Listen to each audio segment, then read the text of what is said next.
Olá, boa noite. Em nome do Itaú Cultural, quero agradecer a presença de todos e de todas à mesa derradeira dessa sexta edição. Gostou, Cíntia?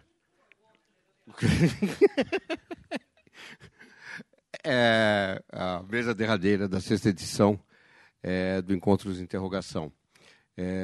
Eu quero agradecer a todos os escritores que participaram. Nós temos algum deles aqui, o Fred está aqui, o Paulo, a Cíntia, a Adriana, o João César está ali, que é nosso consultor também aqui do Itaú Cultural, e dizer que ano que vem tem mais, né? A gente espera realizar esse encontro agora todo ano. Esse encontro começou em 2004, nós temos essa edição, a gente chegou a ficar um ano sem realizar. Teve ano que, como 2009, realizamos um encontro na Argentina e outro no Rio de Janeiro, né, que teve a curadoria, inclusive, da Beatriz Rezende, do Flávio Carneiro, que participaram também. A Beatriz vai participar e o Flávio participou aqui dessa edição. Essa edição, para nós, foi muito interessante, porque ela foi uma edição longa, né? São 3 dias, foram 11 mesas e cerca de 60 convidados, e nós pudemos contar com todos os curadores das edições anteriores, né? Os 4 primeiros, os que deram, digamos assim, com a gente, deram origem a essa atividade, né? O Nelson de Oliveira, o Cláudio Daniel, o Frederico Barbosa e o Marcelino Freire, né? Participaram, como eu já disse, também a Beatriz Rezende, o Manuel da Costa Pinto também foi curador de uma edição, Flávio Carneiro. E eu agradeço a Cláudia Nina, né, e ao Thiago Rosenberg, que o Thiago Rosenberg não apareceu nenhuma vez aqui, né? Ele é aquele rapaz ali, ó, de xadrez. Levanta, Thiago, por favor, ao lado da Michele. O Thiago, que vai se lançar escritor e jornalista, trabalhou aqui com a gente, e era tudo que ele não queria. E o Thiago foi muito importante na construção desta edição. Então, eu quero chamar o Manuel. Obrigado a todos, obrigado a quem nos acompanhou pela internet. Chamar o Manuel da Costa Pinto, companheiro de muitos anos, que é o dono da bola aqui para o encerramento. Obrigado, Manuel. Muito bem. Fica com o seu aqui. Aqui. Fico no meio ou aqui na ponta, que você acha melhor? Você aqui manda. Fica aqui, ó. Aqui. Mas fico aqui na esquerda. Eles é que tem que aparecer no centro. Muito boa noite. Prazer estar aqui. Obrigado, Claudinei, Cláudia Nina, Thiago Rosenberg. É um prazer estar mais uma vez aqui participando dos encontros de interrogação, dessa sexta edição, e tendo o privilégio de mediar essa mesa de encerramento, que é uma espécie de balanço, discussão crítica sobre tudo que foi discutido aqui nesses 3 dias. Então, eu gostaria de convidar para entrarem aqui a Beatriz Rezende,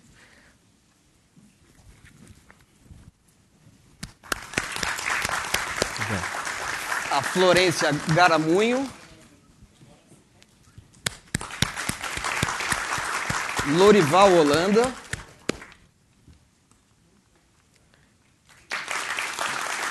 e Cristóvão Tessa.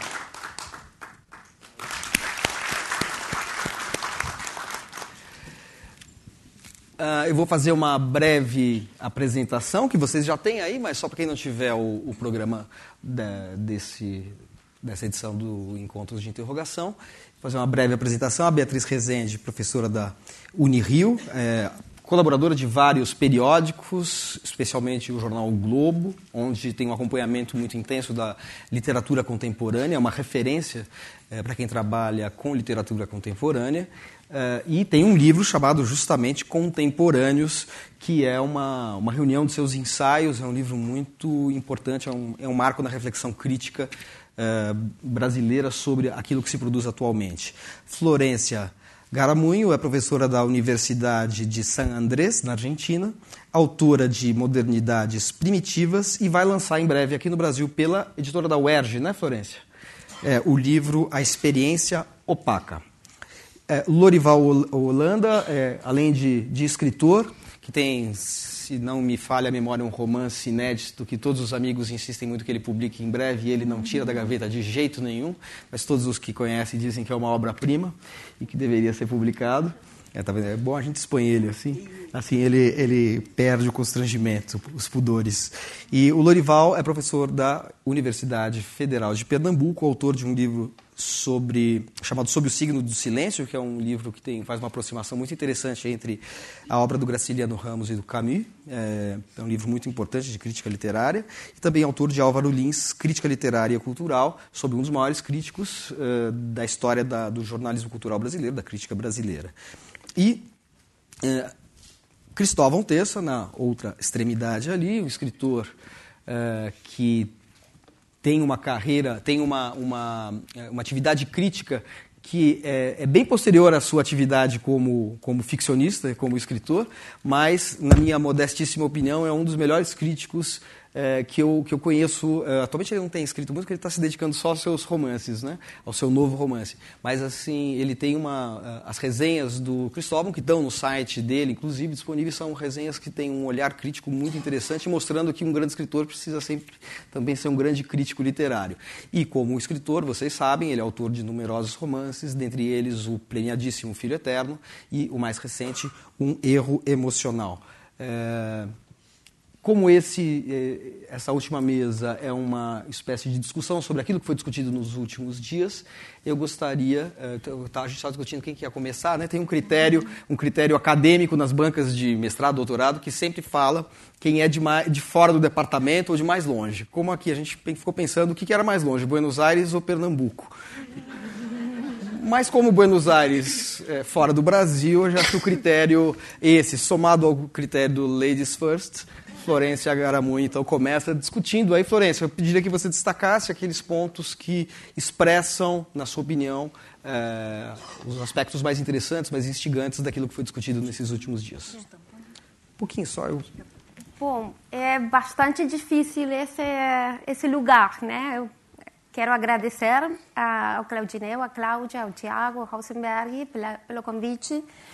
E ao Claudinei e ao Felipe, porque eles me convidam sempre para conexões, os encontros de interrogação, e são oportunidades para mim muito importantes para acompanhar a literatura brasileira contemporânea, que é o meu objeto de pesquisa, né? Então, e um pouco o risco, né? Já esse lugar é um lugar do encerramento, de fazer um balanço, se for possível, sempre num encontro assim, com tanta coisa, com tanta diversidade, sempre é difícil, mas mais difícil ainda, eu acho, talvez, sendo que já os curadores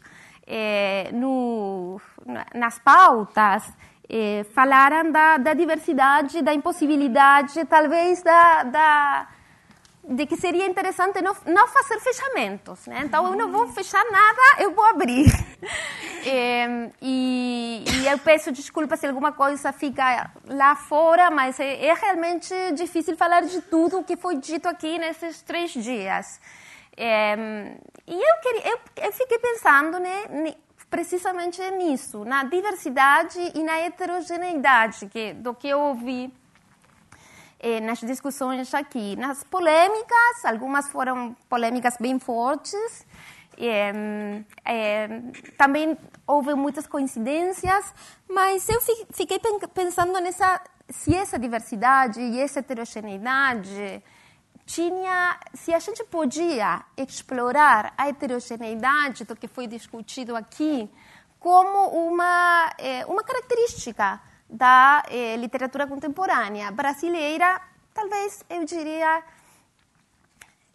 da literatura contemporânea sem um adjetivo nacional, porque isso também é o que foi discutido. Mas um pouco assim, as minhas perguntas um pouco se entroçam com coisas que eu venho pensando, e para mim foi muito estimulante ouvir essas mesas, porque de alguma forma é o risco da crítica de que falava João César, né? O risco é confirmar o que eu já sabia da literatura brasileira. Mas, assim, a aventura é tentar especificar, em todo caso, o que era isso que a gente imaginava e, sobretudo, a questão da heterogeneidade. Eu acho que também está na proposta da curadoria essa ideia de que já não tem escolas, já não tem movimentos. E eu acho que, num sentido, é verdade, né?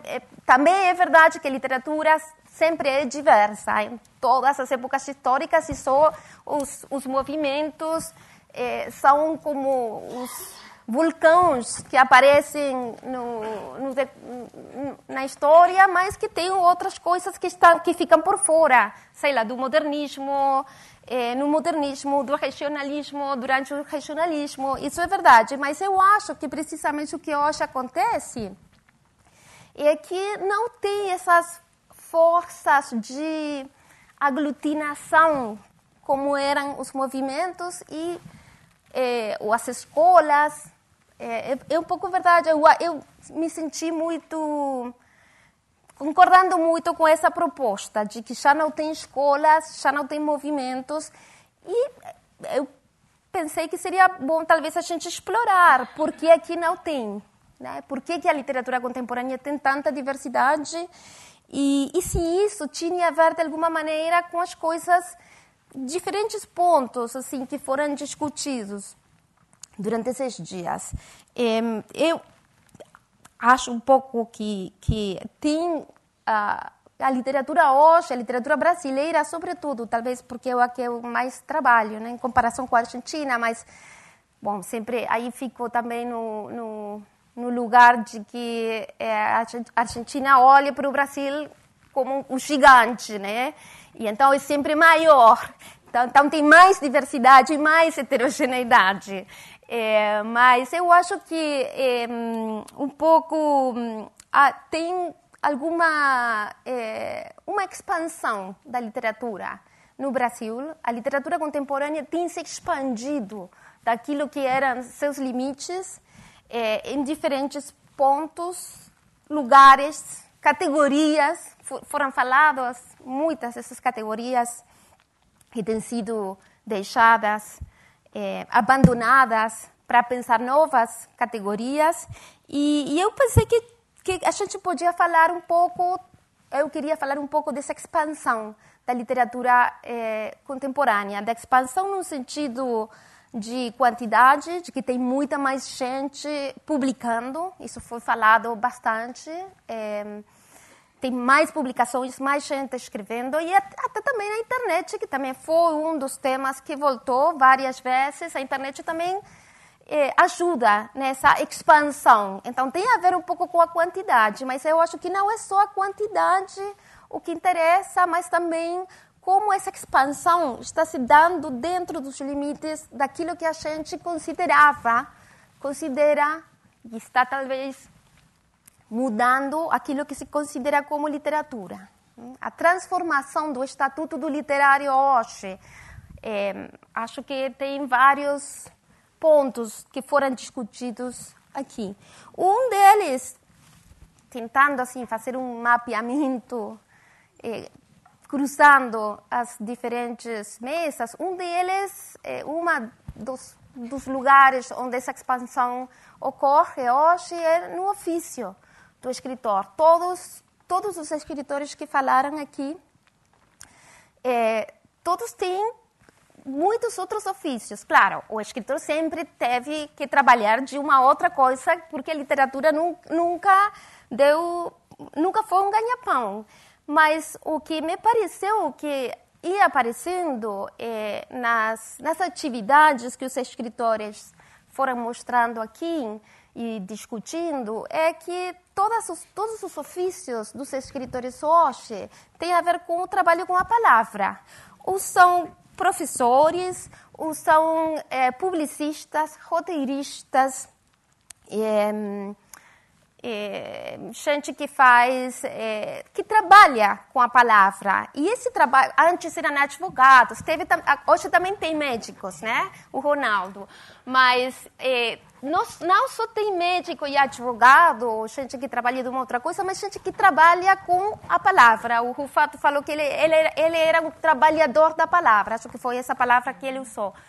E essa condição, acho que influi muito na escrita, no sentido de que essa convivência do escritor, usando a palavra em outras áreas, que não é a da própria escritura, influencia essa escritura, faz com que essa escrita, de algum modo, vá se expandindo em outras áreas, que talvez antes o médico, o advogado, deixava de fora.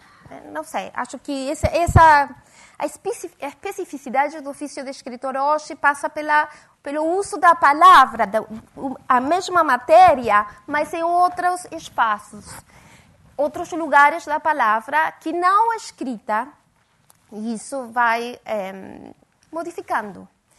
Vai, em algum sentido, o que eu estou tentando pensar com as coisas que eu ouvi aqui, eu vou falar assim, eu sei que é um pouco, mas eu acho que está se perdendo. A literatura contemporânea está questionando, aliás, nem só a literatura, as artes contemporâneas, a arte está questionando, colocando em questão a noção da especificidade do literário, a especificidade das artes visuais, do cinema. E essa colocação em questão da especificidade, essa discussão, acho muito, muito bacana. Porque acho que no mundo contemporâneo tem a ver com formas de pensar o não pertencimento, que seria muito importante, acho, pensar nesse mundo com tanto trânsito e tanto contato, né, entre diferentes espaços. Não sei se eu tenho ainda tempo, porque... se você quiser concluir, bom, a gente não, estabelece aqui entre nós tá uma bom. conversa mais Eu fica à acabo vontade. só falando outro lugar do questionamento da especificidade, que achei que foi discutido muito aqui, que é a especificidade da linguagem do literário. O Paulo Scott falou de levar a literatura para os cartazes, também o Schoca Heinesterholm falou da necessidade, talvez, da literatura se contagiar, ou incorporar linguagens científicas. Outro ponto importante, achei muito interessante a discussão sobre o mercado, né? A expansão do mercado literário no Brasil é muito impressionante, e essa expansão está, seja considerado bom ou mal, ela está repercutindo no desenvolvimento da linguagem literária, que está se contagiando com esses outros espaços do mercado. E, por último, do sujeito. Eu acho também que isso foi discutido muito, a indistinção, a não especificidade da autobiografia, memória, ficção. Essa indistinção, acho que também é uma marca da literatura contemporânea. E, bom, a gente pode continuar depois, eu tenho Então, eu vou aproveitar essas suas reflexões a respeito dessa especificidade para passar a bola para a Beatriz, pelo seguinte: eu tive uma conversa com ela hoje à tarde, e falando sobre crítica literária, ela fez um comentário que eu acho que é muito importante, assim, porque confere uma historicidade à própria questão da crítica literária. Não sei até que ponto isso se relaciona um pouco com as reflexões que o João César tem feito em espaços como aqui, como públicos e também pela imprensa, sobre essas questões do risco da crítica literária e Beatriz falou uma coisa que é muito interessante. Ela falou assim, a crítica literária não existe mais como existia antes, porque a literatura, essa literatura como a literatura, né, assim, essencializada, vamos dizer assim, em gêneros mais uniformes e prontamente reconhecíveis, já não existe mais. E acho que isso é um ponto que se relaciona de alguma maneira àquilo que a Florência estava falando, se você pudesse. Então, não sei se essa reflexão na conversa que a gente teve hoje teve a ver com aquilo que você viu aqui ou se tem a ver com o que você vem pensando. Então, acho que seria interessante você, talvez, partindo desse ponto, expor aí seus pontos de vista. Obrigada, Manuel. Eu quero começar também agradecendo imensamente ao Itaú Cultural, imensamente ao Claudinei, Cláudia Nina, toda a equipe de vocês, que nos traz para um tipo de evento que é fundamental hoje. Quer dizer, eventos como esse do Itaú, alguns do SESC, eles têm um papel especial na organização da cultura.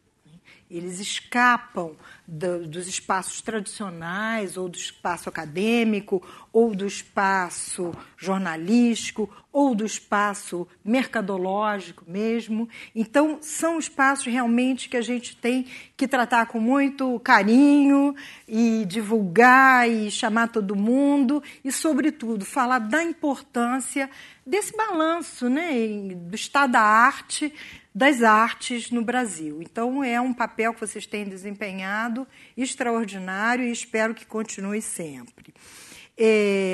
Eu acho que o maior mérito desse evento aqui, tal como ele aconteceu, me parece, foi juntar os que criam, os criadores, os autores e aqueles que refletem sobre arte, sobre produção artística.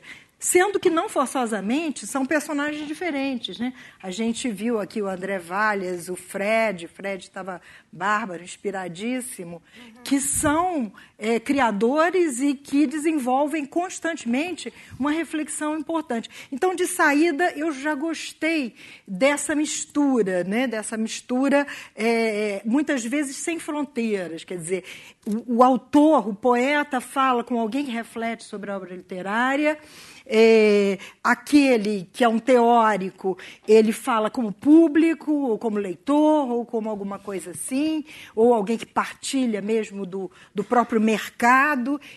Essa desestabilização eu achei o fundamental nessa edição.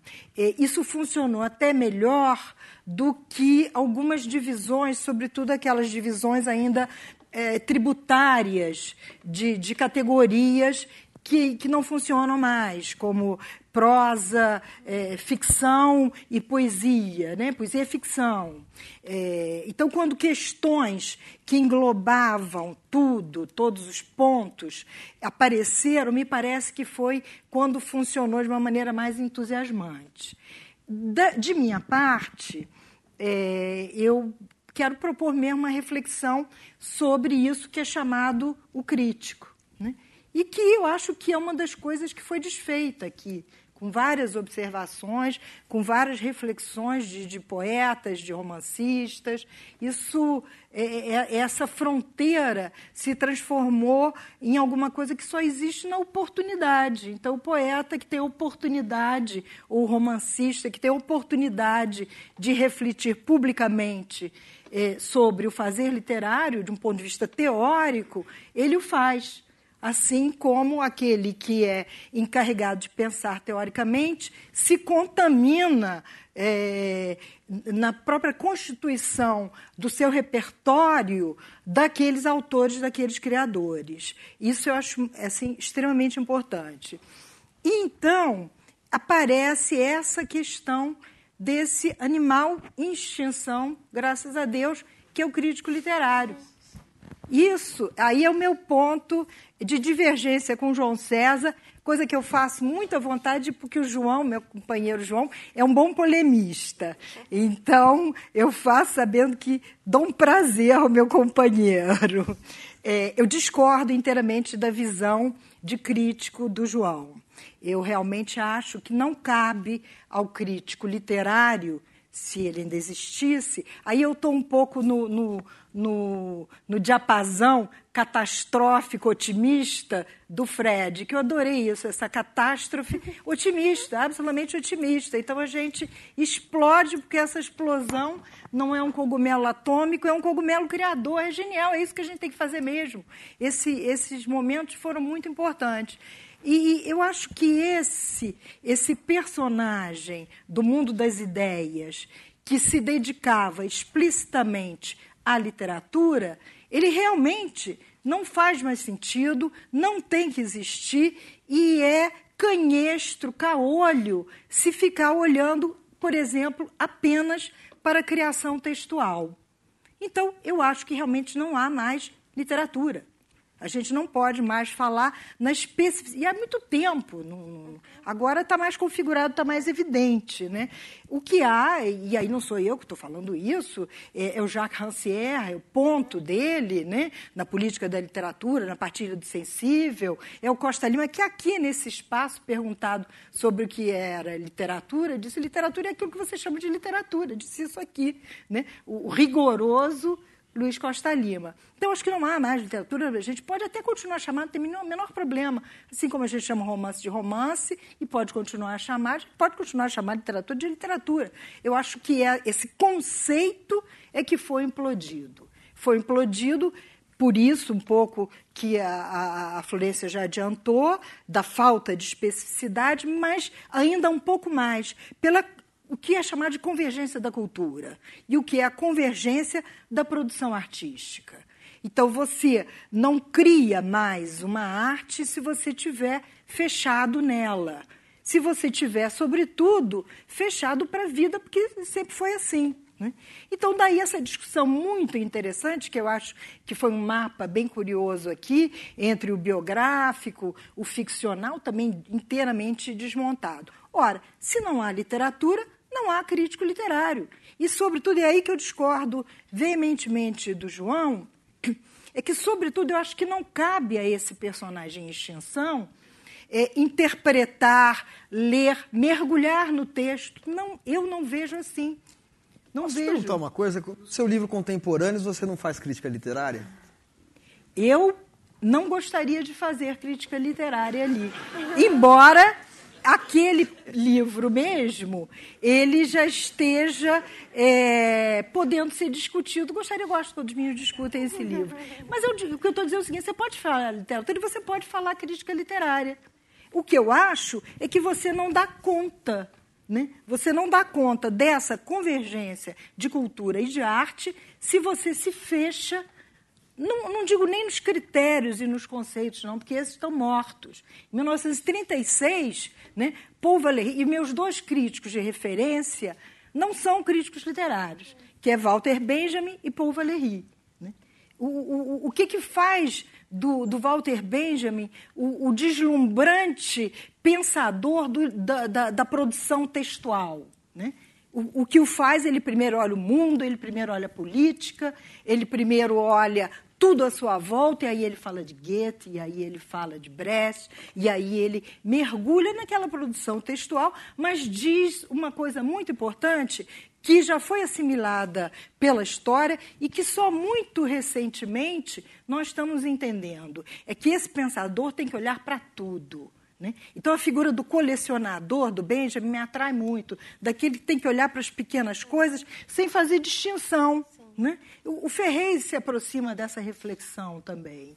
Mas isso, e o Valéry, que era um poeta e é um iluminado. E o Valéry é extremamente interessante porque ele é o primeiro a se debruçar sobre a questão da técnica. E os dois são concomitantes. Valéry e Benjamin, eles partilham do mesmo tempo, do mesmo espaço, da mesma realidade. Né? E Valéry, em 1936, num texto estupendo, que é a aula inaugural do Collège de France, né, da Cátedra de Poética que ele cria, texto que está traduzido no livro organizado por João Alexandre para Iluminuras, o Variedades do Paul Valéry, e que é pouquíssimo comentado e referenciado. Ali, em 1936, Valéry, primeiro ele diz: isso tudo é uma velharada, esses conceitos que não nos servem mais para nada. Durante todo o texto, ele opta por não falar em obra literária. Ele fala em obras do espírito. Não estabelece diferença entre as formas possíveis e faz uma coisa absolutamente genial, que eu acho que foi um dos temas aqui, que é estabelecer pela primeira vez essa cadeia, que é a cadeia produtor, criador, obra e receptor, espectador, consumidor. Ele fala consumidor. E outro texto estupendo, que é a ubiquidade da obra de arte, que serve de epígrafe ao texto do Walter Benjamin.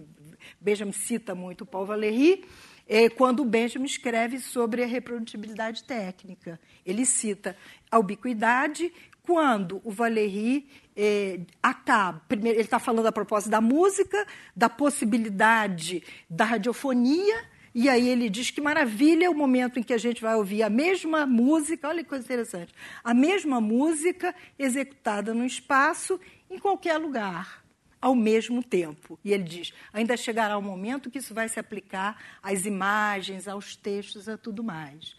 Agora, junto a essa visão, que é o que eu gostaria de ter, e você pergunta se eu faço crítica literária, faço no sentido de me ocupar do meu objeto ser um livro, ser um texto divulgado na internet, enfim, ser uma obra textual, né? Nesse sentido, sim. Mas eu não acredito absolutamente no close reading. Tudo que eu não quero na vida, me mato se eu me parecer com o meu mestre Fernando Coutinho. Depois, eu acho que em seguida a gente vai falar com o Lorival e com o Cristóvão, que se eu conheço bem, terão opiniões quase que radicalmente opostas sobre o assunto. Eu acho que o Lorival está mais na sua praia, já que como um estudioso da obra do Roland Barthes, que se definia como um escritor e um romancista de romance sem enredo, digamos assim, né? Em que a crítica literária era quase como uma espécie de romance pessoal, romance do espírito, um romance da linguagem, fazendo com que o escritor aparecesse como uma expressão, vamos dizer, que não precisava de uma transitividade, não precisava de um gênero, não precisava de necessariamente um objeto para falar. Vamos dizer, essa expressão artística que já não é porosa a outras formas de linguagem. Mas eu acho que o Cristóvão, por exemplo, que é um romancista que já ouvi falando, ironizando, falou assim, eu sou um escritor realista. Ele brinca, assim, ironizando, assim, e cria até uma nomenclatura para descrever a própria obra, né? Ele criou uma expressão que eu acho que cabe muito bem à própria literatura dele, que é um realismo crítico, né? Você já se falou que era um realismo reflexivo. Mas isso é teoria de boteco, não é para você falar aqui. Mas as melhores teorias são as de boteco. Será a terceira cerveja. Eu faço inclusive uma confissão aqui, que às vezes eu tenho que escrever texto assim. Eu e o Cristóvão nos alternávamos no rodapé literário que tinha na Folha Ilustrada, que agora com a última reforma do jornal deixou de existir, mas durou uns 10 anos o rodapé, e no final o Cristóvão, a gente se alternava. E às vezes ele tinha algum insight de boteco que eu queria usar porque cabia bem alguma coisa, eu ligava para ele e falava assim, posso te plagiar? Assim, esse aqui eu acho que eu não preciso citar, porque você estava bêbado já, tá. Agora outros aí, se aparecia algum outro texto dele, daí eu citava. Mas enfim, o realismo reflexivo, enfim, é uma categoria já que o próprio Cristóvão criou para si mesmo, mas que também eu acho que se aplica a autores como o Coates hoje em dia, o Philip Roth, etc. Por estar escorada aí numa tradição do realismo e por tabela no romance, é algo que vai numa direção oposta a essa que você aponta. Ou seja, ainda há escritores que dialogam com os gêneros que têm longa duração, né? Então, antes de passar a palavra para eles, Beatriz, eu queria te perguntar uma coisa, assim, só para encerrar isso, que é a mesma pergunta que eu te fiz hoje à tarde, quando a gente conversou. Não depende um pouco do objeto com o qual você está lidando? Ou seja, a crítica literária é um animal em extinção, como você acabou de dizer, talvez se você estiver lidando com a obra de um Nuno Ramos. O exemplo foi você que deu, frase. Mas e quando se trata de um romance, de um romancista que escreve dentro do gênero romance tradicional, dialoga com ele? Milton Ratum, por exemplo. Mas ele continua em extinção, extinto. O animal continua extinto. Ele não pode tratar... Por exemplo, você não pode discutir um Milton Ratum, né? E depois a discussão entre o Milton e o Bernardo Carvalho sobre a geopolítica do romance é uma coisa muito interessante. Você não pode discutir isso unicamente preso ao texto. Não é por aí, entendeu? O Milton Ratum você tem que discutir dentro de todo o resto. Agora, essa categoria do realismo, né, é muito interessante. Eu acho que é uma questão que apareceu aqui e é muito interessante. Eu acho que é por aí que a gente teoricamente, apareceu aqui essa discussão, e eu acho que é alguma coisa que está apontando, porque é isso mesmo que ele falou. É um realismo ou reflexivo, ou exagerado, ou deformante, ou eliminador de barreiras, ou um realismo pela própria presença, né? Quer dizer, a obra de arte hoje, e por isso que eu falei aquela coisa da cadeia. O que mudou muito foi essa cadeia. Hoje, o consumidor, ouvinte, espectador, leitor, ele quer, e a gente viu isso nessas discussões, ele quer participar de diversas maneiras, seja assistindo um debate, seja interferindo pelo uso da internet 2. Agora, eu até sugeria que a gente voltasse a esse tema que apareceu em várias mesas aqui, que é muito interessante. Quer dizer, depois do fim da arte abstrata, o que a gente começa a ter é uma aparição do figurativo, uma certa volta ao real e essa incorporação dos elementos da realidade, né, como na performance, nas instalações, em que o autor, ator, são a mesma pessoa, né? O performer, ele é ele mesmo, com a sua cara, o seu cabelo, e ele é o personagem. Então, são várias mobilidades desse conceito que eu acho que dá um caldo danado. O Cristóvão sabe das coisas. Perfeito. Então, quem fala primeiro, então? O Bartesiano Lorival ou o realista reflexivo Cristóvão Antessa? Tá bom. Não, eu vou falar só um pouquinho. Eu estou achando muito legal isso aqui. Eu não fiz o dever de casa, não assisti as outras vezes, mas só pela sequência dos títulos. Estava formulando teorias no boteco, lógico. Só pelos títulos, você começa, o pessoal que está falando aqui, que a gente deu uma barcada, esse evento aqui deu uma barcada nas questões centrais, realmente, do que a gente discute com literatura, né? E o que significa hoje. E primeiro quero me apresentar substancialmente como um ficcionista, um romancista, um escritor, e só a posteriori, só tardiamente, como teórico ou pensador. E, de certa forma, sou um pensador perdido, que realmente eu não sei onde eu estou recomeçando a pensar sobre literatura, sobre outros lances, e sentindo essa necessidade, esse ano, por exemplo, estou escrevendo um livro que é uma reflexão, era para ser um ensaio sobre prosa romanesca, de certa forma um ensaio não acadêmico, recolocando algumas coisas que eu fiz no meu trabalho dos tempos que eu era professor. Eu publiquei um livro sobre Bakhtin e formalismo russo, que é minha tese de doutorado, e que é um livro acadêmico, cheio de nota rodapé, cheio de linguagem, de jargão, etc. E eu dizia, isso aqui eu tenho um miolo aqui que me interessa, eu queria botar isso aí. Só que quando eu comecei a escrever isso aí, eu percebi que eu dizia, pensando como escritor, eu dizia assim, quem é que me fez escrever O Filho Eterno, O Fotógrafo, O Breve Espaço de Cor e Sombra? Então, onde é que eu vim? Por que eu digo essas coisas? Por que eu escrevo isso aqui? Do que foi feita a minha cabeça? Porque, obviamente, se eu tivesse clara essa noção, eu não seria romancista nem ficcionista. Eu escrevi ensaios e teorias. Por que eu estou contando essas histórias? De onde é que elas vêm? E aí eu comecei a fazer uma espécie de mergulho em pontos teóricos, a minha visão de romance. Eu sempre me senti inadequado. Se eu pegar toda a minha história, desde a época do trapo, da coisa, eu sempre fui um cara fora da reta, né? Eu nunca estava fazendo o que os outros estavam fazendo. E eu sempre me deixava um pouco perdido, e até pelo fato de estar exilado em Curitiba, que nos anos 80 era um verdadeiro exílio. Agora com a internet não está mais próxima, né? Você fica sempre meio fora do eixo. Assim. Essa questão do periférico também, né? O Brasil já é periférico, então você imagina fora dos centros a questão de formação. E eu voltando, meu primeiro impulso de ser escritor, eu tinha 2 projetos na vida, lá pelos 13, 14, 15 anos. Era ser escritor e sair de casa. Eram 2 coisas que vinham juntas. A primeira ideia que tinha era justamente de que o impulso de arte é um impulso emocional existencial. Você não resolvia ser escritor por uma decisão de gabinete. Assim como há médicos e advogados, eu vou ser escritor. Ah, que legal. Não, não.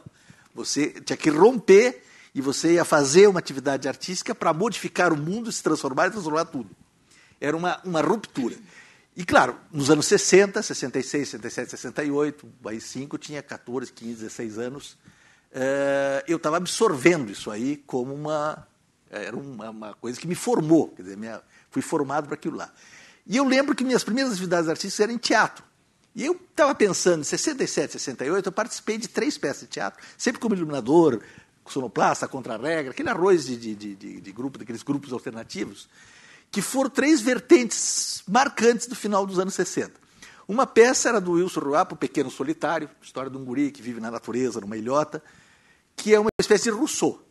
A defesa da vida natural, o homem é bom, a sociedade que corrompe, uma certa utopia, a Van Lalettre, que depois que a ecologia virou moda, depois naquele tempo assim, era um começo de preocupações ecológicas profundas. A segunda foi com a Denise Stoklos. Eu trabalhei na primeira peça dela, naquele tempo ainda pré-Denise Stoklos, era uma peça brechtiana. Era uma denúncia de uma fábrica que ia poluir tudo, estragar, então há uma revolta, os moradores se reúnem. Era Brecht, né? Era assim, a consciência social da atividade social política, o ativismo político. E a terceira peça, que tecnicamente era melhor, era do Horaci Gemba, um diretor conhecido da época, era As Criadas do Jean Genet. Era o multiculturalismo, a questão dos gêneros. Então, eu estava exatamente no vórtice de um momento em que você tinha vários quadros mentais à disposição. Né? O Rousseau, a vida natural, o rompimento com a utopia, ou atividade política, como muita gente foi para a luta armada, e depois a contestação de costumes mesmo, né? O rompimento com a família tradicional, a questão do gênero, da defesa do homossexual, que era o Jean Genet, de certa forma, foi um ícone assim, desse rompimento inicial. E isso me fez escritor. Ou seja, antes mesmo de eu pensar no Fabro, no artesão torneando frases, eu estava querendo mudar o mundo e me transformar completamente. Ou seja, a ideia vinha bem antes. E foi um período de rompimento radical praticamente em todas as áreas. Quer dizer, você tinha o rompimento político, a instituição da ditadura brasileira, você tinha a guerra do Vietnã, você tinha a implosão da família tradicional e do modus vivendi das classes médias americanas, toda aquela riqueza que foi produzida pós-Segunda Guerra. Aliás, a geração mais ingrata do mundo é a geração 68, que foi a juventude mais bem tratada da história, e a primeira coisa que fez foi ir para as barricadas e quebrar tudo, e fora pai e mãe, etc., que se mataram para dar aquele conforto, né, que eram as novas classes médias. Ou seja, tudo era um rompimento. E eu acho que a literatura brasileira, a produção textual brasileira, falando mais amplamente, ela não se recuperou ainda desse rompimento, porque os grandes nomes da literatura clássica, da literatura brasileira do século XX, elas param no meados dos anos 70. E você nunca mais tem nada. Você não tem nenhum nome na poesia com a estátua. Quando eu digo assim, não tem mais nada, com a ressonância e o significado de transmissão de valor de um Carlos Drummond, do Manuel Bandeira, de um Graciliano, de um Guimarães Rosa. Ou seja, houve um vácuo, que houve uma fragmentação, rompeu-se um fio de tradição, muito radicalmente, e que não conseguiu ainda, nós estamos começando agora a chegar, que talvez nem seja o caso, porque o perfil do Brasil mudou. Você vinha de um país que tinha 70% de população rural, estou falando assim, grosso modo, mas tinha pequenos centros urbanos, que era onde a literatura circulava. E dos anos 70 começa a haver uma emergência, quer dizer, o Brasil começa a vir à tona. Ou seja, um violento processo de urbanização, uma alfabetização em massa que mal resolvida, a televisão chegando antes do livro, na maior parte do Brasil. Nada contra isso, acho que ela foi um agente civilizador, né? E a literatura foi ficando meio perdida, porque todos os rompedores, ou o pessoal que ia, digamos, mudar o mundo, era um discurso ideologicamente sempre chapado. Eu até brinco dizendo exageradamente, dizendo que tanto do hippie ao militar, todos tinham uma visão de mundo excludente. Né? O mundo é um só, não usou o resto, você tem que achar a fórmula da felicidade. Ou seja, uma deseducação política, né? A conciliação brasileira, nesse aspecto, tem um verdadeiro horror de lidar com a diferença. Isso aí foi deixando marcas. E um certo império, aí que eu vou lembrar lá o Bakhtin, o lado acadêmico, eu acredito sim que há uma diferença substancial entre discurso romanesco e discurso poético. Eu acho que são duas apropriações bastante diferentes da linguagem. E o discurso poético triunfou, de certa forma, na lógica literária brasileira. Ou seja, tem uma produção de afirmação unilateral, né? Não se criou propriamente condição de que o discurso da prosa proliferasse, ou crescesse. Que ela precisa de... Todo mundo tinha muita coisa a dizer, mas ninguém tinha nada a conversar. E a prosa nasce, ela se fundamenta, ela cresce nas diferenças, nos grandes embates ideológicos de pontos de vista. É onde ela encontra seu fermento.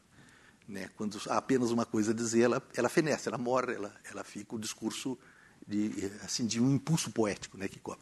Nada que eu estou dizendo aqui tem a ver com qualidade, com mérito, com melhor ou pior. É um tipo de um quadro mental de como... Isso eu comecei a mergulhar na minha história e ver o que é, e me dá a impressão de que esse seria um quadro para a gente pensar hoje a literatura. Mas eu acho que tem uns cantos de cisne assim, que a gente tem que tomar cuidado. A própria ideia de especificidade, que eu acho fascinante, ela é, na verdade, uma pauta muito dos formalistas russos do começo do século XX, que eles estavam preocupados com o material literário. Né? O que é o literário está fora da literatura. Quer dizer, o material literário é a linguagem. Era um equívoco, digamos, metodológico, porque foi uma espécie de encanto com a linguística como ciência, trabalhando a linguagem como um fenômeno natural e querer transportar o método linguístico automaticamente para a história da literatura, como se a literatura não fosse um fato de cultura, mas um fato da natureza. Né? Então, ali houve... Isso aí levou para frente essa questão da especificidade. A especificidade da literatura é a vida, é a cultura, é tudo que diz respeito ao sistema de valor. Né? A outra coisa, o fato, por exemplo, de um certo encanto com o tecnocrático, com os recursos da literatura, que também foi um canto do cisne do começo do século XX. Né? A ideia da tecnologia a serviço da literatura, como é que você pode... E aí, por baixo, eticamente, a ideia de que você apaga o sujeito da linguagem. Parece que a literatura se faz por si só e você tem que destruir a instituição do ponto de vista pessoal. Isso eu acho, assim, ideologicamente perigoso, filosoficamente um equívoco. Quer dizer, a literatura tem que ser afirmação de um ponto individual, a instituição de uma visão original sobre o mundo, com alguém ali presente. Né? Não é simplesmente uma composição formal sem sujeito ou sem autor. Então ela vai tudo na nossa sociedade parece que diz respeito ao apagamento do indivíduo, embora seja a sociedade dos indivíduos, né? O valor total. A literatura tem que ir nesse outro contraponto. E, bom, depois a questão dos gêneros, né? Eu descobri, por exemplo, essa questão a duras penas de que eu não podia falar de mim na minha literatura, porque isso aí era um pecado mortal. Você tinha aliás, é interessante que nos anos 70 em diante a academia se apropriou da pauta literária. Né?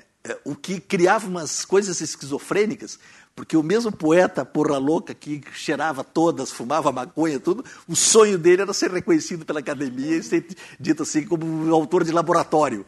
Né? Quer dizer, eram dois mundos completamente excludentes, do ponto de vista existencial. Né? Um é querendo quebrar tudo, o outro é a coisa do sistema integrada. Tal. Então você queria o melhor dos dois mundos, né? sem estar lida. E, bom, eu acho que vocês viram que eu misturo arte e vida o tempo todo. Mas essa questão da instituição de um ponto de vista original sobre o mundo, eu acho que é uma tarefa da literatura. E é aquilo que a gente pode colocar como o que vale a pena se fazer com literatura. Lorival. Bom, boa noite. Eu quero agradecer à Nina, Cláudia Nina e ao Tiago pelo convite. E quero dizer que última mesa, último fôlego, a última elegância é da brevidade. Portanto, vou só pontuar rapidamente alguns momentos e dizer, primeiro, ignoro quem criou o mote encontro de interrogação, mas é muito feliz. Muito bom, sobretudo porque solução cala, interrogação convoca. Então, é muito interessante perceber o que há de mudança nesse trânsito, nesse movimento. A outra coisa é que há um mote que volta frequentemente aqui na pauta desses encontros, é a intranquilidade. Intranquilidade do escritor diante de gênero, intranquilidade diante da página. Ora, as ciências, a astrofísica, trabalha tranquilamente com a incerteza. É só nas ciências humanas que isso é angústia. Ora, ali, a incerteza é um espaço de busca, né? Tem muito a ver com o que nós fazemos. O que se passa no mundo da ciência, dá para entender melhor o que se passa nas nossas pseudociências também. Eu não posso entender, por exemplo, o pensamento hegeliano se eu não me der conta de qual é a física que se faz naquele momento em que Hegel está trabalhando. O Hegel está num momento em que ainda é a termodinâmica, ou seja, da passagem do frio para o quente, de uma fase para outra, que vai redundar nos nossos lugares comuns de grandeza e declínio de tal coisa. Quer dizer, sempre tem uma coisa se passando na ciência e que nós pegamos. Ninguém escapa, nem Bourdieu. A ideia de campo de Bourdieu está roubada do Faraday também. É no campo da física. Agora, o que nós temos na cultura nesse momento é uma outra história, uma outra física que se passa ali ao lado e que nós estamos engateando por não compreendê-la. Mas nada acontece por fase, não acaba isso e começa tal coisa. Mas nada acontece, nada acaba inteiramente, porque há uma permanente volta, uma espécie de remix, para dizer com o Manovich, há um remix permanente de praticamente tudo. O que a gente está chamando de criação é o deslocar para fazer ver diferente. Então, é claro que a literatura perdeu a essencialidade, se é que ela teve alguma. Como essência não é um termo que caiba nem mais em filosofia. Nós temos modalidade de fazer literatura. E isso é um outro ponto de vista. E acredito que nós estamos também tomando distanciamento da imagem de pai. Nós tínhamos assim uma imagem de pai e de lei, que era o grande crítico, certo? Então cabia a cada um de nós referenciar ou reverenciar esse grande crítico e repeti-lo. Ora, mas no momento em que eu repito, eu estou me demitindo intelectualmente. Porque, como na universidade geralmente se faz prova de memória e muito menos de inteligência. Há menos espaço para a inteligência, porque nós temos grandes críticos e o estudante que chega, ele deve tomá-lo e repeti-lo. É condição para a manutenção daquilo dali. Nisso, há um exercício de memória fantástico, certamente. De inteligência, não. Nós estamos tomando o distanciamento dessa imagem do pai, da lei, do teórico com um T enorme, sem que seja um tesão, porque geralmente não é. E aí, esse distanciamento faz com que, olha o grande ganho, os nossos pontos de vista fraternizam agora. As nossas ciências fraternizam. E isso é um ganho dessa nova geração, de que eu tenho certa inveja. A minha geração foi criada ainda dentro de um parâmetro de distinção. Isso aqui é filosofia, que é distinto de história, que é distinto de literatura. A geração de vocês, bem mais jovem, lá onde nós víamos distinção, está vendo agora conexão. E isso enriquece. Então é uma questão muito mais de discurso, é mais de modalidade mesmo, de percepção de mundo. A crítica literária padeceu um pouco disso. Um momento em que ela lutou muito contra a alienação, ou seja, esse discurso a serviço da igreja, do Estado e tudo mais. Ganhou muito quando se liberou um pouco dessa consciência da alienação. Depois ela entrou num momento de autonomia. A crítica mais ou menos como autônoma. Ótimo. Aí dos anos 70 em diante, ela entrou numa autofagia, de autocitação. A literatura passava lá na esquina porque os críticos trabalhavam entre si. Certo? Então, a crítica ficou hipostasiada. Quer dizer, é uma demissão perversa do próprio prazer, para falar em termos bartesianos, que foi uma coisa que se repetiu tanto, mas do próprio encontro com o texto, independente das modalidades, digamos, do teórico, mas dentro das modalidades de percepção do modo de fazer literatura. Né? E isso certamente é um ganho, acredito, dessa nova geração.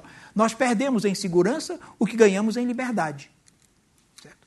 Mas, enfim, só quero voltar para dizer assim, acho que é considerável, esse encontro é sintomático, porque é justamente porque convoca pontos de vista, modo de pensar a literatura, como é que fica a literatura nos sites, nos blogs e tudo mais. Claro que isso é um problema nosso nesse momento. Toda fascinação pela tecnologia submete um inocente. Então, nós temos que ter consciência do que está se passando. A literatura também. há uma mudança do modo de escrever, porque o instrumental, a tecnologia muda. É porque nós geralmente só trabalhamos com a técnica. Nós esquecemos o logos. Tecnologia significa pensar sobre o que estamos usando nesse momento. Mas é fundamental abrir esse conceito de o que se faz com linguagem hoje, né? Por isso, esse encontro de interrogação. A interrogação realmente convoca, como convocou aqui. Eu fico grato por isso e pela enorme paciência de vocês.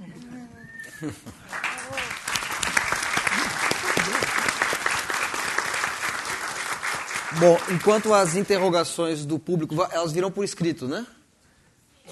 Tá. Enquanto elas não chegam aqui para mim, eu vou fazer... Florência, você quer, depois dessa primeira rodada, completar alguma coisa? Eu concordo com bastante essas coisas que foram ditas aqui, sobretudo com o fim da crítica literária, né, da Beatriz. Eu acho que, sim, que a crítica literária, ela acabou. A crítica cultural começou já há muito tempo. A Bea falou do Benjamin, eu acho que ele realmente abriu um caminho de um modo muito estimulante, e que é verdade que antes também tinha o Hegel se condiz com a ciência da época, sempre a gente aprendeu, né, a pensar as relações, mas o que eu acho que acontece hoje é mais uma indistinção. Você falou da palavra, né? Também foi falada várias vezes na mesa. Não tem que dividir ficção de biografia, até poesia, de narrativa. Essa ideia da indistinção, não a correlação, acho que é diferente. Conexão, eu acho, né? Também tem conexões, mas conexões que levam, em alguns casos muito radicais, de indistinção com outros campos, o uso de diferentes áreas, e é isso que eu acho que tem a ver com esses modos diversos de pensar o não pertencimento, que seria mais o que eu acho mais interessante, né? O não pertencimento, sim, a impertinência da estética no mundo contemporâneo. Acho que dá para pensar muito, e talvez com otimismo demais, não sei. Eu costumo ser um pouco assim otimista. Obrigado. Eu queria fazer uma pergunta para o Cristóvão, porque eu acho que o que você falou tem uma série de nuances que talvez valesse a pena desenvolver um pouco pelo seguinte: você, de um lado, recusa a ideia da especificidade do literário para que não se reduza ou se injete na reflexão sobre a literatura, ou se projete nela uma reflexão sobre a linguagem. E, no entanto, você, ao mesmo tempo, diz que você acha sim que existe uma especificidade, ou pelo menos uma distinção específica entre prosa e poesia. Não, tá certo. Então, eu gostaria que você... E outra coisa, você falou da questão dos gêneros.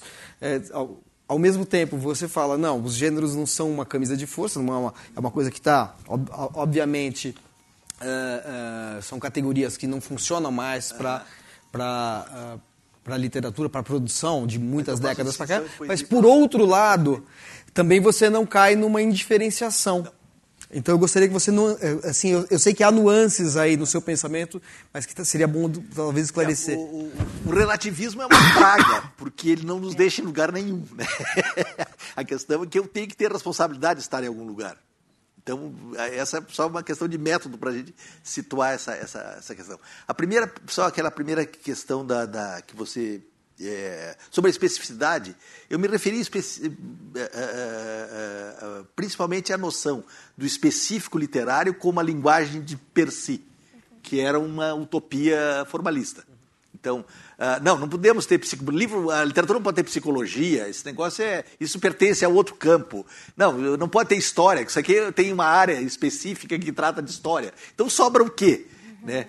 Porque a linguagem, aí é aquele fantasma da ideia da estrutura linguística como uma coisa que seja valor. Ela não tem valor em si, né? Ela é uma anatomia de sintática que você trabalha como um médico trabalha com órgãos, etc. Mas ela não te chega ao valor. A literatura é uma criação da cultura, portanto, volátil, né? Pode desaparecer, pode voltar. Ela tem altos e baixos, ela não é uma coisa dada pelos céus, pelos deuses, ela é uma criação da nossa cultura. Quer dizer, a gente cria uma coisa chamada literatura. Aí tem essa... Com relação à prosa e poesia, aí é uma discussão que, digamos, é o meu único lado acadêmico que sobrou, que é uma paixão pelo pensador Mikhail Bakhtin, que foi o primeiro sujeito que me deu um estalo ao longo dos anos 80, quando eu comecei a ler, sobre alguns aspectos fundamentais da natureza da linguagem, e da constituição de linguagem poética e de linguagem prosaica, que ele coloca não como numa perspectiva internalizada, específica da estrutura da frase, não é o metro que vai decidir o que é um, o que é outro, ou a sintaxe, mas grandes movimentos de cultura. Ou seja, o poeta... E eu senti isso, digamos, de uma forma assim, vou contar anedótica, quando eu escrevi o livro Trapo. Eu lembro que eu tinha feito, antes de ter qualquer ideia de escrever um romance chamado Trapo, eu tinha feito uma série de poemas, eu era estudante de letras, e uns poemas, lá, Oswald de Andrade, poemas piada, que eu chamava assim, 26 modos de assassinar a poesia. E eu fiz uma série, por afogamento, por enforcamento, por fuzilamento e tal, e era uma sátira, um negócio satírico, uma brincadeira. Mas alguém me disse, escuta, por que você não publica isso aí, 26 modos de assassinar a poesia? Tá, é legal, né? E eu disse, não vou assinar embaixo isso aqui. Mas aí me deu o estalo, mas alguém poderia ter escrito isso. Então eu diria ali que ali nasceu o prosador. Ou seja, aqueles poemas são representação de uma visão de mundo que não é necessariamente a minha. Está refratada. O poeta sempre assina embaixo. Ele acredita em cada uma das palavras que ele escreve. O poeta, ele tem essa relação, ou seja, o Bakhtin não tira o sujeito da linguagem quando ele define a questão do gênero. Qual é a relação que tem entre a minha voz e a voz que eu estou representando? Né? Que tipo de... Então, esses dois movimentos são, claro, obviamente, tratados de forma absoluta. É claro que você tem prosa poética, é claro que você tem poetas, prosadores... o prosaico invade a forma poética, o poético invade a forma prosaica, quer dizer, mas você tem aí um instrumento bem interessante para você avaliar centralizações míticas, por exemplo, culturas centralizadas miticamente, culturas pesadamente centralizadas, não são território da prosa. A prosa não floresce, a poesia pode florescer, né? A prosa ela precisa da distinção, ela precisa da divisão social, ela precisa da consciência de linguagens estranhas, ela precisa de pontos de vista distintos. É ali que nasce a prosa. Né? Então, toda cultura centralizada ela é poética, no sentido. O que não vai nenhuma medida de valor aqui. Aqui sim é uma distinção técnica de linguagem. Não quer dizer que o fato... Porque havia também a questão que o Bakhtin sofreu, aquele delírio democratizante da beleza que é o diálogo, etc. Então, se a poesia é um discurso centralizado, necessariamente é ruim. Então, o Bakhtin estava errado. Tudo que é bom tem que ser polifônico. Se não é polifônico, não é bom. Então, isso é uma questão engraçada, a diferença entre a polifonia puramente gramatical, do ponto de vista da gramática, e outro dos sujeitos envolvidos na linguagem, no processo de... Então, essa é outra distinção, né? Essa aí eu mantenho, não tenho nada contra você pensar isso aí, a posteriori.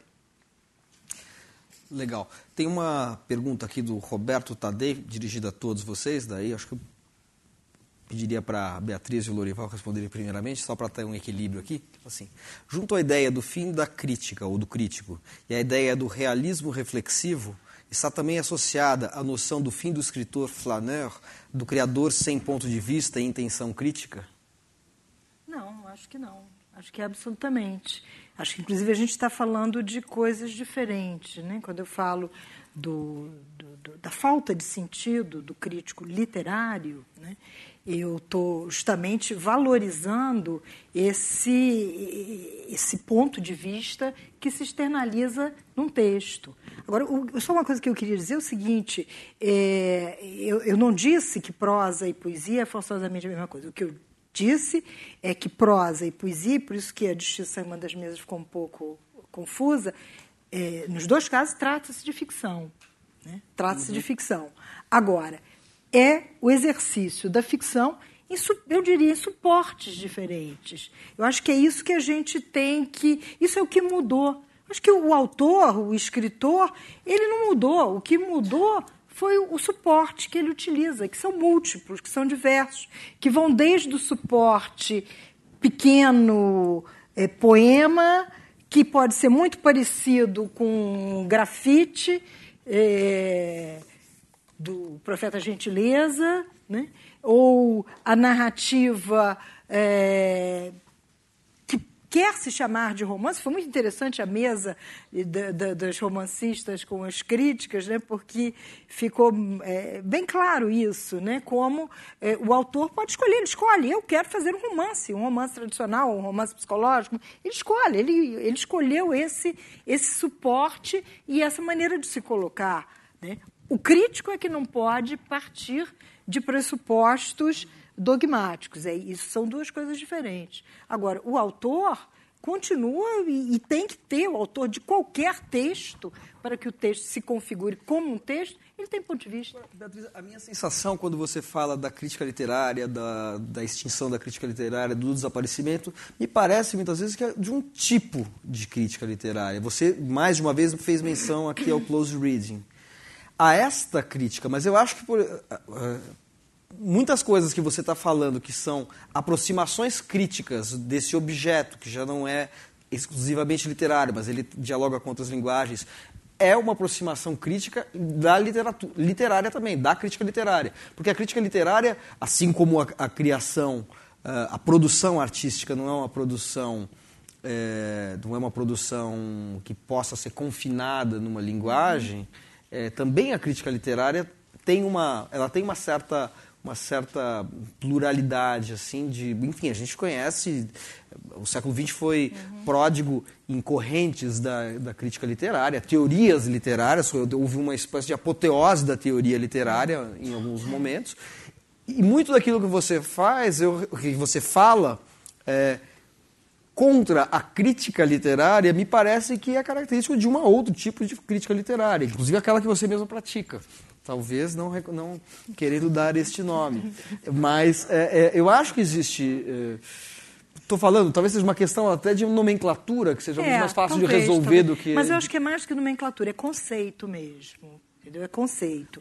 Então, se a gente tem uma crítica que se ocupa de livros, que se ocupa de textos, que se ocupa dessa expressão, né, da arte, só que não dá mais para você usar apenas esses conceitos, mesmo que você esteja tratando de romances, de alguma coisa. Não estou tratando de um texto da internet, não estou tratando de sei lá o quê, mas não dá mais. Essa convergência da cultura, essa convergência das artes te impedem de utilizar conceituações e um corpo teórico que é exclusivo da literatura. É isso que eu estou dizendo, que acabou, que não tem mais sentido.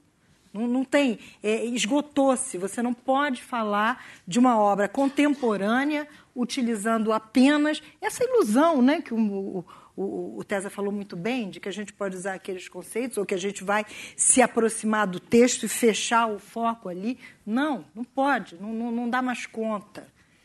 São concepções de arte e mistura de linguagem que é completamente diferente do momento em que a literatura conversava com o cinema conversava com a dramaturgia. Não é isso, é outra coisa. E talvez a gente... vale a pena a gente pensar, né, uma interrogação, é porque a gente que trabalha com o chamado texto literário, a gente se agarra tanto nisso, minha gente. Por que a gente parece que a gente vai perder o emprego amanhã, vai ser mandado embora da universidade se você repetir, ou talvez até seja, né, mandado embora mesmo. Né?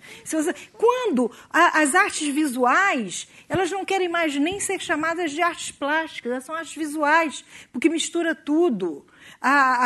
O teatro deixou de ser teatro há muito tempo. Passou a ser artes cênicas. Você pode chamar de teatro também, não tem importância não, vamos ao teatro, né? E aí vamos ao teatro e vamos para o Tietê. Como é que você sugere, no caso da antiga literatura, o que você sugere que a gente substitua? Mas continuo dizendo, se você quiser chamar de literatura, você pode chamar de literatura. O que eu acho é que você não pode ter esse conceito de que isto é literatura. Então, como você dizia, como a gente dizia até pouco tempo atrás, isso é teatro, isso não é teatro. As artes cênicas e as artes visuais já deram um quinal no suporte há muito tempo. E nós ainda estamos. Então, a gente fica horrorizado, né? Por exemplo, com o poema no computador. Gente, Augusto de Campos está fazendo isso há séculos. Os sites estão lá, né? E aí a gente ainda fica, mas como? Na internet? Já que você falou no Augusto, eu acho que assim, uma das coisas que os concretos, apesar deles terem, de certa maneira, difundido uma ideia, essa ideia de que a literatura se reduzia à linguagem, à sua estrutura material, em algum momento, né? Mas apesar disso, eu queria fazer de qualquer maneira, tem uma definição que eu acho muito interessante, ou não é exatamente uma definição, mas uma forma de tratar a poesia, em que eles, na época dos manifestos, né, da poesia concreta, eles falavam que eles faziam poesia, não poema. Quer dizer, a poesia não é o poema. Que é uma distinção que é muito didática, muito clara, né? Você tem um procedimento poético que não se confina à forma poema. Né? Quer dizer, talvez você esteja falando de uma poiesis geral das artes que já não pode mais ficar, ser, vamos dizer, segmentada ou compartimentada. Né? Lorival, gostaria de ouvi-lo a respeito disso, já que você é um estudioso não apenas de escritores como Camus ou Graciliano Ramos, que você já estudou, mas também de teoria, né? Eu sinto em você, naquilo que você escreve, uma simpatia pela teoria, algo que parece estar tão em baixa hoje em dia, né? Sim. Olha, eu acredito que o jogo literário é um jogo. Então, mesmo que o Messi faça um gol fantástico, mas se foi com o braço, não é válido. Porque enquanto for futebol, não é válido. Quer dizer, tem um mínimo de regras que vão ser observadas para que isso continue sendo um jogo. É um pouco a decisão de que é a literatura. E com todo o meu respeito, tá. Agora, claro que o que muda... Mas às vezes ganha a Copa do Mundo, isso. Pois é, infelizmente. Não o Messi, mas aquele outro argentino lá. É para provocar você. Nunca com a seleção argentina, isso sim. Se o gol de Messi não é na seleção argentina. Agora, o que nós fizemos com a teoria foi um processo perverso nosso.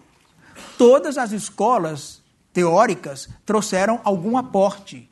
Nós, por preguiça mental, tomamos essa dada escola como única. Então, nós paramos, nós congelamos uma escola. Negamos a possibilidade do aporte, negamos essa possibilidade, congelando essa por preguiça mental. Porque eu digo, olha, se fosse por mim, passaria pelo menos uns 10 anos sem que a academia falasse nem Foucault nem Bakhtin, porque eles nos privaram de fazer o pessoal pensar. Todo mundo passa a dizer, como amanhã é quarta-feira, como diria Bakhtin, amanhã é quarta-feira. São coisas assim. A teoria é necessária. Eu acredito que a teoria... O problema é que a gente parte para conceito. E conceito, como travesseiro, conforma e consola. Certo? É muito perigoso o termo de conceito. Se você perceber isso, eu acho que a Beatriz vai nesse sentido, como uma dinâmica de modalidades, aí sim, isso continua sendo válido. Literatura vai ser sempre literatura no sentido de que é transformação de nossas experiências em visões verbais. Pronto. Isso não significa que essa deságua de sentimentos sem o filtro faça a literatura. Quer dizer, é preciso um filtro mínimo, né, para que isso se transforme naquilo que a gente vai dizer, opa, aqui tem uma qualidade que torna esse texto histórico, porque, por um lado, eu sei que esse texto é do século XVII, pela linguagem, eu percebo a historicidade na linguagem. Por outro lado, esse desgraçado desse texto chega aqui e ainda me diz alguma coisa. Há uma transhistoricidade aqui, mas é o filtro. O problema é quem usa esse filtro. Perdão? O problema é quem usa esse filtro. Sim, pois é. Agora, quem é que amarra o guiso do pescoço do gato? O consenso, a sensibilidade, o que é literatura é uma questão, eu acho, inócua. O que está literatura é outra questão. o que nós estamos conceituando como literatura não é a mesma que, por exemplo, há um século atrás, ou sei lá o quê. Né? Mas, enfim. Enfim, Florência, gostaria de fazer alguma última... Só por uma questão de equilíbrio para todo mundo. Você queria fazer alguma observação? Não. A gente tem um horário aqui, que era 21h15, que acabou de dar. Ouvindo todas as mesas, é claro que esses conceitos já não servem para falar. Há alguma coisa que está acontecendo na literatura contemporânea que não se pode apressar com o conceito de romance, com o conceito de poema nesse sentido. Eu não estou falando que a poesia seja a mesma coisa que a prosa, mas eu acho que a poesia hoje, a distinção entre poesia e prosa hoje, não diz respeito ao que alguma coisa que está acontecendo entre elas, na passagem, nas poesias que incorporam coisas que eram da prosa, nem só o poema em prosa, né? Aquela narratividade, outras formas de aparição da subjetividade. Então, eu acho que é isso um pouco que eu concordo com a Beatriz sobre por que a crítica literária, nesse sentido de utilizar conceitos que só eram da literatura, assim, gêneros, né? Autor, narrador, esses conceitos parecem não funcionar para apressar aquilo que está acontecendo, que é na passagem entre o narrador, o autor, a figura do autor, na passagem entre a biografia e a ficção e a poesia. Eu acho que essa distinção é muito... apareceu em todas as... Eu diria, não sei, talvez eu diria que em todas as mesas apareceu a questão de que, bom, não vamos fazer a distinção, não, eu não quero falar, não quero ficar na autobiografia ou não. E, bom, é isso. O fantasma está ali.